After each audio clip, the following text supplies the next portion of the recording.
Assalamualaikum guys, oke kembali lagi bersama Draft Movie Review. Piye kabar Rek?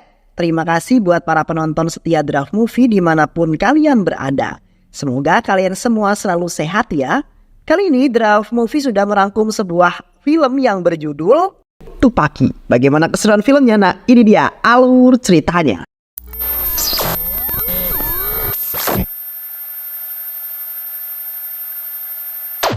Jagdish adalah seorang tentara angkatan darat yang akan menjalani masa liburnya bersama teman-teman satu batalionnya. Keluarganya sudah menunggu di stasiun Najun Jagdish. Para tentara tiba di stasiun dengan disambut oleh keluarga masing-masing. Keluarga Jagdish berteriak memanggil agar Jagdish mengetahui keberadaan mereka, lalu menghampirinya. Di dalam mobil ayahnya meminta sopir untuk putar balik karena ayahnya sudah berjanji akan mengenalkan seorang gadis yang bernama Nisha untuk dijadikan seorang istri bagi Jagdish. Tentu Jagdish menolak karena dia dalam keadaan yang jauh dari kata oke. Dia ingin pulang dahulu untuk mandi dan berganti baju tentunya supaya agak fresh gitu kan. Sampai di rumah Swita yang dimaksud, para bibi dari Nisha terkejut melihat penampilan Jagdish yang berantakan. Pertemuan pertama yang terkesan buruk, Nisha menilai penampilan Jagdish sangat berantakan, tidak memperhatikan kebersihan walaupun tampan, sedangkan Jagdish mulai menilai Nisha adalah gadis yang penurut, pemalu, dia kurang menyukai gadis yang seperti itu. Dia kemudian menginginkan gadis yang berkarakter kuat dan modis tentunya. Walaupun dalam acara tersebut mereka selalu tersenyum. Dalam perjalanan pulang, Jagdish meminta nomor telepon keluarga Nisha. Berbicara dengan paman Nisha, dia mengatakan jika mereka memiliki selera yang berbeda dan Jagdish berharap suatu saat nanti Nisha akan bertemu dengan orang yang lebih baik dari dirinya. Ya, dia menolak perjodohan dengan Nisha tentunya. Nisha marah pada pamannya dan juga merasa harga dirinya terhina dengan penolakan Jagdish. Namun, suatu hari Jagdish yang sedang pergi dengan temannya bernama Balaji, seorang kepala polisi, ke sebuah arena tinju. Jagdish dibuat tercengang dengan adanya Nisha di ring tinju. Ternyata Nisha tidak sesimpel yang dia kira. Jagdish mulai menyukai Nisha. Di lampu merah, Jagdish yang sedang mengendarai motor milik Balaji melihat Nisha di dalam bajai, melakukan hal yang membuat Nisha kesal. Melalui spion, Jagdish mencium bayangan Nisha yang ada di spion. Nisha anggap itu adalah sebuah pelecehan. Akhirnya turun dari bajai dan menabraknya di tengah jalan. Jagdish berkelit dia bisa melakukan apapun dengan kaca spion motornya. Bahkan dia menghancurkan spion yang satunya. Balaji shock melihat motornya dirusak. Nisha terus saja memarahi Jagdish tanpa henti lalu mengatakan akan membunuhnya hingga temannya melerai dan mengajak Nisha naik ke bajai karena lampu merah akan berakhir. Di dalam bis terjadi peristiwa pencopetan. Jagdish mengatakan jika mereka adalah polisi dan akan membantu menyelesaikan kasus ini.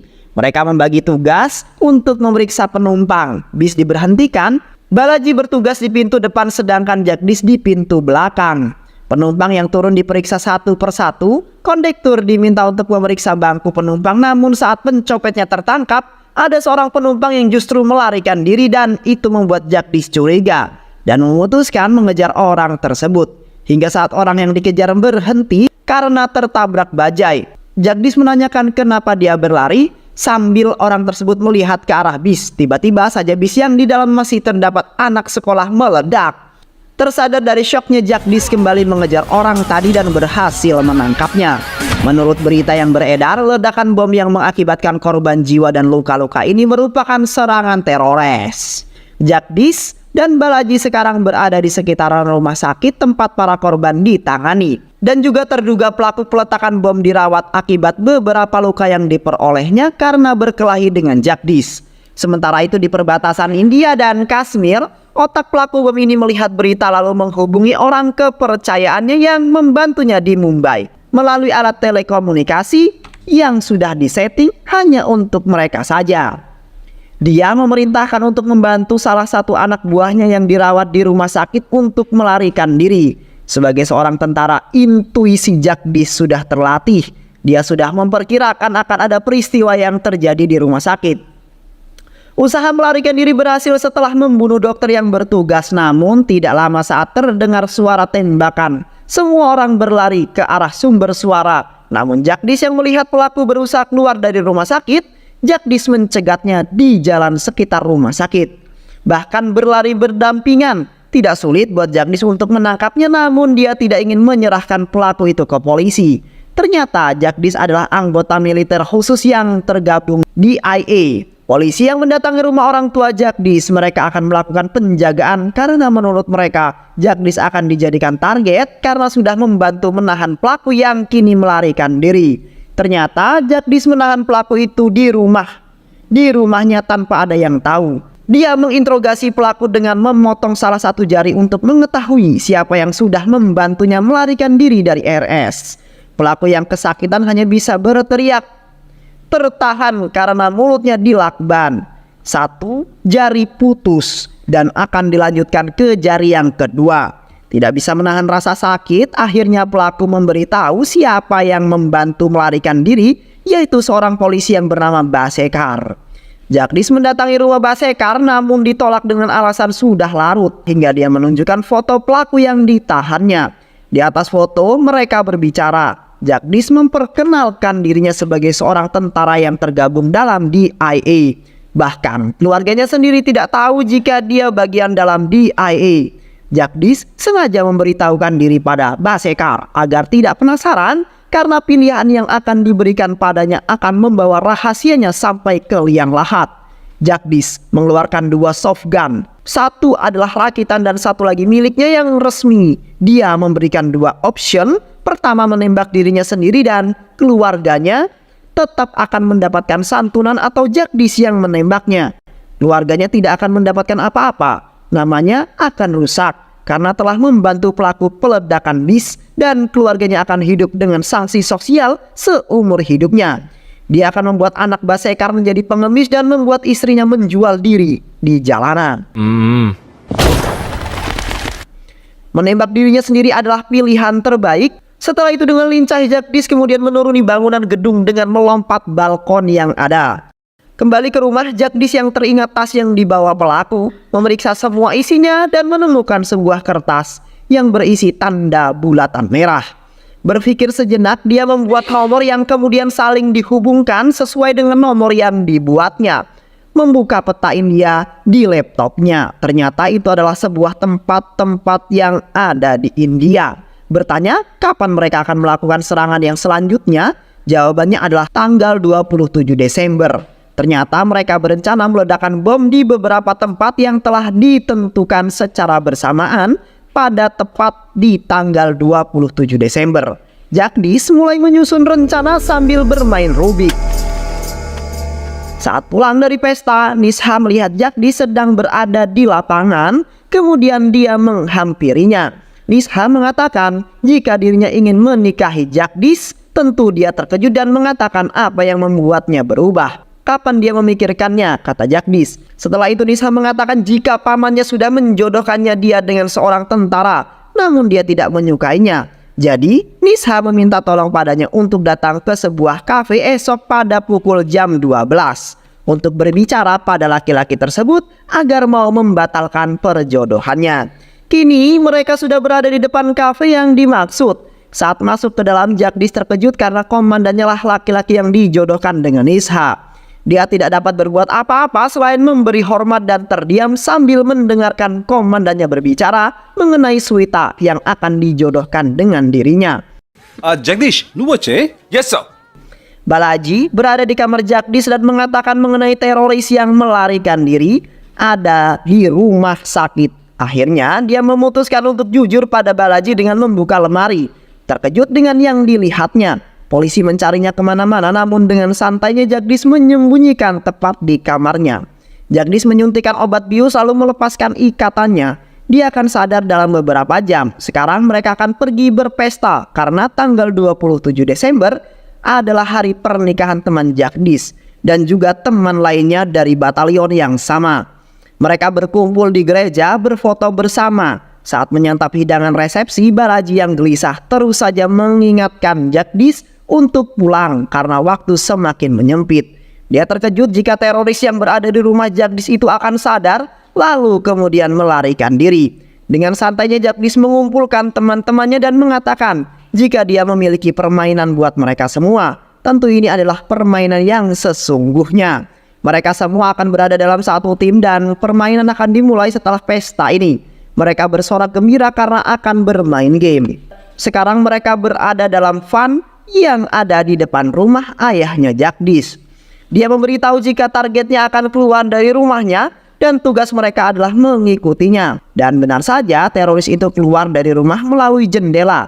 Sama sekali tidak curiga jika dia telah diikuti. Setelah beberapa waktu teroris itu bertemu dengan temannya dan seperti memberikan instruksi. Kemudian mereka berpencar. Jagdish pun membagi mereka dalam 2 tim. Orang-orang yang ditemui teroris itu mulai bergerak secara estafet dengan membawa sebuah tas yang belum diketahui apa isinya. Ternyata 12 orang itu berpencar ke pusat keramaian. Jagdish dan teman-temannya menjalankan tugas mereka masing-masing dengan tetap saling terhubung. Jagdish mengatakan jika dalam tas yang mereka bawa ada senjata. Mereka akan membunuh ke-12 orang itu secara bersamaan. Jagdish mulai menghitung dari 3 hingga 1 dan mulai menembak. Suara tembakan terdengar dan mengejutkan orang-orang yang berada di sekitarnya. 12 orang Harkatal meninggal secara bersamaan. Media massa mulai memberitakan tewasnya 12 orang yang merupakan anggota Harkatal yang selama ini berada di sekitar masyarakat Mumbai. Karena di tas yang mereka bawa ditemukan sebuah bom. Telepon milik salah satu teroris yang berada pada Jagdish berdering. Pimpinan Harkatal menelpon lalu mengatakan jika dia akan datang untuk mencari dan membunuh Jagdish. Walaupun dia masih belum mengetahui siapa orang yang menerima telepon darinya dan Jagdish menerima tantangan tersebut. Beberapa hari kemudian pemimpin Harkatal datang ke Mumbai dan disambut oleh beberapa orang kepercayaannya untuk dibawa ke sebuah rumah base camp mereka. Banyak data yang sudah kelompok mereka kumpulkan. Melihat semua informasi yang diperoleh, dia dapat menyimpulkan jika pembunuh 12 orang itu bukanlah orang sembarangan. Mereka sudah terlatih. Dia memerintahkan anak buahnya untuk mengumpulkan informasi pada tanggal 27 Desember di Mumbai, di sekitarnya tempat kejadian mengenai pesta pernikahan, seminar dan beberapa hal lainnya yang mungkin bisa berguna untuk mengetahui siapa sih sebetulnya dalang dari semua pembunuhan itu. Nisha menelpon Jagdish. Komandannya meminta mereka untuk menemuinya di rumah. Sampai di sana mereka sudah ditunggu dan komandannya mengatakan akan memperkenalkan seseorang kepada mereka. Saat komandannya keluar dengan Swita, Nisha berpikir jika perempuan itu akan dijodohkan dengan Jagdish. Nisha tidak terima, namun yang dikatakan komandannya selanjutnya justru membuat mereka senang. Ternyata Swita yang dibawa komandannya masih memiliki hubungan saudara dan telah lama menyukai laki-laki itu, namun karena takut jadi hanya memendam perasaannya. Saat mengetahui jika dia akan menikah dengan Nisha, Swita itu melakukan bunuh diri dengan menyayat pergelangan tangannya. Akhirnya komandan memutuskan membatalkan perjodohan dengan Nisha dan menerima Swita yang masih bersaudara itu untuk menjadi istrinya. Pemimpin Harkatal akhirnya sampai di sebuah gereja yang digunakan untuk resepsi sebuah pernikahan. Mereka bertanya mengenai siapa nama pengantin yang melakukan pesta di gereja dan meminta alamatnya. Kemudian mereka mendatangi rumah ayah Jul, mengaku sebagai teman batalion Jul yang terlambat datang. Yang terlambat datang karena sedang menjalankan tugas. Berbincang dan ayah Jul menunjukkan foto pernikahan anaknya. Melihat beberapa foto akhirnya mereka menentukan beberapa target, namun kakaknya Jul yang ditelepon ayahnya datang lalu bertanya mereka dari batalion mana dan kenal dengan Jul di mana. Jawaban yang diberikan semakin membuat kakaknya Jul curiga karena tidak sesuai dengan penempatan Jul saat itu. Akhirnya mereka membunuh kakak, ayah, dan terakhir ibunya Jul yang duduk di kursi roda. Untuk menghilangkan jejak, Jagdish dan Balaji datang ke rumah ayahnya Jul sudah terlambat. Mereka semua sudah meninggal dan pemimpin Harkatal telah pergi, namun meninggalkan petunjuk dengan beberapa wajah yang dilingkari warna merah. Jagdish paham lalu memberitahukan kepada teman-temannya. Hingga beberapa hari teman-temannya dalam keadaan aman, namun adik keponakan mereka yang menjadi korban penculikan. 5 orang saudara dari temannya menghilang dan Jagdish memiliki rencana untuk menggunakan adiknya sebagai umpan yang salah tangkap. Jagdish meminta adiknya untuk meminjam skuter milik adik Ashraf. Balaji menganggap Jagdish sudah gila karena akan menggunakan adiknya sebagai umpan. Namun dia tidak akan maju jika tidak memiliki rencana yang matang. Benar saja, ketika berada di lampu merah, adiknya Jagdish hilang dari atas skuter yang dipinjamnya. Mereka semua dikumpulkan dalam satu tempat. Kemudian Jagdish menunggu kedatangan adiknya yang satu lagi untuk mengantarkan anjing peliharaannya dan juga syal Sanjana yang digunakan sebagai pelacak. Pelacakan pun dimulai. Jagdish mengikuti kemana anjing peliharaan berlari. Sedangkan di dalam bangunan tersebut satu persatu gadis yang ditahan diminta untuk berpindah tempat sesuai dengan yang ditunjukkan. ఇందులో మీ అన్నయ్య ఎవరు? Terakhir adalah Sanjana. Dia mengatakan jika kakaknya tidak berada dalam foto yang ditunjukkan hingga dia melihat kakaknya yang berfoto bersama teman-teman yang lain. Salah satu anak buah Harkatala menelpon pemimpinnya dan mengatakan jika ada seorang gadis yang kakaknya tidak menjadi target namun berada di foto tersebut. Pemimpinnya menyadari jika itu adalah sebuah jebakan. Dia memerintahkan untuk langsung mengeksekusi dengan direkam, lalu memindahkan gadis yang lainnya. Jagdish yang telah sampai di sebuah bangunan segera masuk. Mereka bersiap melakukan perlawanan. Suara tembakan saling bersahut-sahutan tak kenal ampun. Jagdish menghabisi mereka semua secara seorang diri. Para gadis berhasil diselamatkan. Kini Sanjana berada di mobil bersama Jagdish dan dia memukul kakaknya karena kesal dirinya dijadikan umpan tanpa sepengetahuannya. Media massa kemudian memberitakan mengenai penemuan mayat seorang pria dengan kondisi jari yang terpotong. Dia adalah Asif Ali, seorang teroris yang tertangkap oleh Jagdish. Orang di belakang layar dari teroris ini memberikan pandangan pada pemimpinnya mengenai Ashraf yang dibunuh karena dia tidak mendapatkan informasi apapun dari Asif. Salah satu dari orang-orang yang ada di foto ini adalah pelakunya. Dia adalah pembunuh berdarah dingin. Untuk mendapatkannya kita harus berpikir cerdas, berpikir besar. Menyerang dalam skala besar maka dia akan muncul. Telepon milik Jagdish berdering. Nomor baru menghubunginya. Ternyata itu adalah pemimpin teroris yang mengatakan agar menghentikan permainan ini karena dia menginginkan Jagdish dalam keadaan hidup.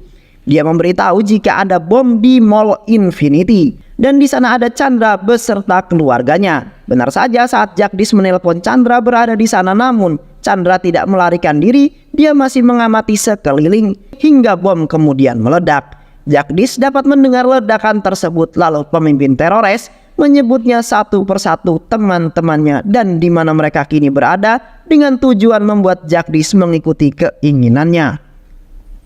Julian memiliki pekerjaan sampingan sebagai volunteer di sebuah yayasan.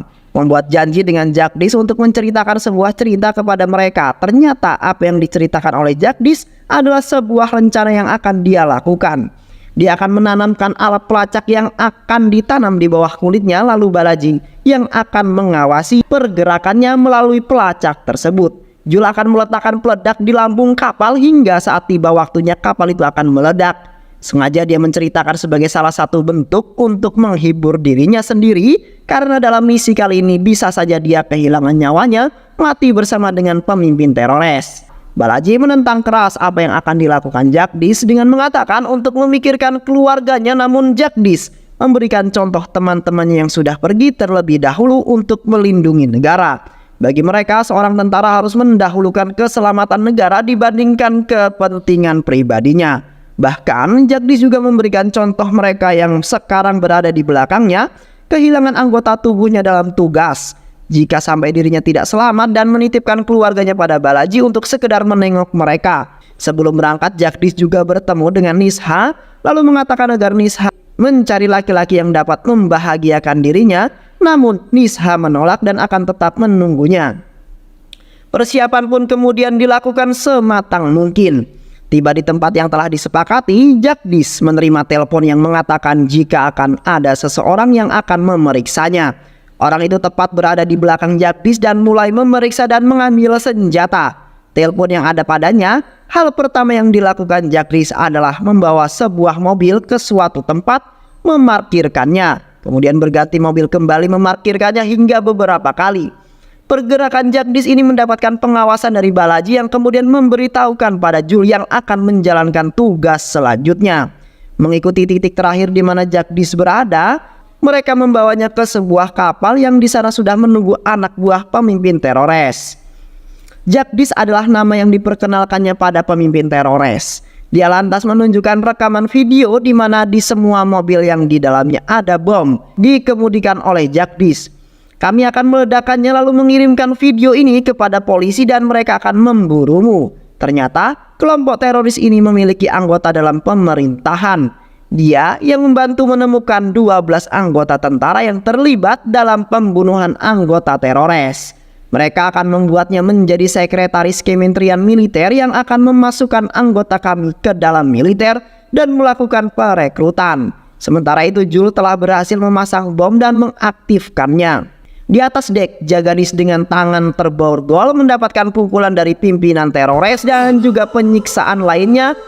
Jagdish meminta untuk dibukakan borgolnya dan melakukan perkelahian yang adil 1 lawan 1 by 1.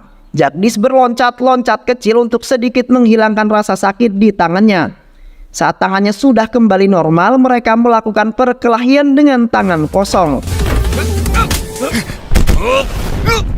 Saat pemimpin mereka kalah, salah satu anak buah teroris malah mengatakan untuk menembak mereka berdua. Kesal mendengar itu, Jagdish selalu menembaknya tepat di dahi. Jagdish membawa pemimpin teroris untuk meninggalkan kapal dengan menggunakan kapal kecil di tengah perjalanan. Kapal itu berhenti, pemimpin teroris mengatakan walaupun dia dibunuh namun semua kontrol ada dalam kapal yang ditinggalkan. Semua akan berjalan sesuai dengan rencana. Jagdish mulai menghitung mundur waktu. 3, 2, 1 dan boom. Kapal meledak. Setelah itu Jagdish menembak mati pemimpin teroris. Di tempat lain Jagdish bertemu dengan sekretaris militer. Hal yang sama dilakukan pada Basekar, kini juga akan dilakukan pada sekretaris militer. 2 senjata dan 2 pilihan ada di hadapannya. Senjata rakitan menjadi pilihan sekretaris. Kini masa liburan para tentara telah berakhir. Begitu pula dengan misi yang diemban oleh Jagdish sebagai tentara dengan peran ganda. Nisha ikut mengantarkan Jagdish untuk menjalankan tugas selanjutnya. Jagdish sebagai anggota militer yang memiliki peran ganda sebagai anggota DIA, bahkan keluarganya pun tidak ada yang mengetahuinya. Selama masa liburan yang diberikan, Jagdish tidak benar-benar libur karena dia menjalankan misi untuk menumpas akar teroris yang berada di Mumbai, yang melibatkan sekretaris militer dengan misi akan melakukan rekrutmen pada tentara untuk menjadi anggotanya. Sesuai dengan harapan keluarga, ketika Jagdish pulang, dia akan mendapatkan jodohnya. Walaupun perjodohan itu sempat mengalami masalah karena perbedaan tipe, namun mereka akhirnya dapat bersatu dan film pun selesai. Baik sahabat SLMT TV, terima kasih ya udah bisa menyimak video SLMT TV ini hingga akhir. Sehat selalu buat sahabat semua.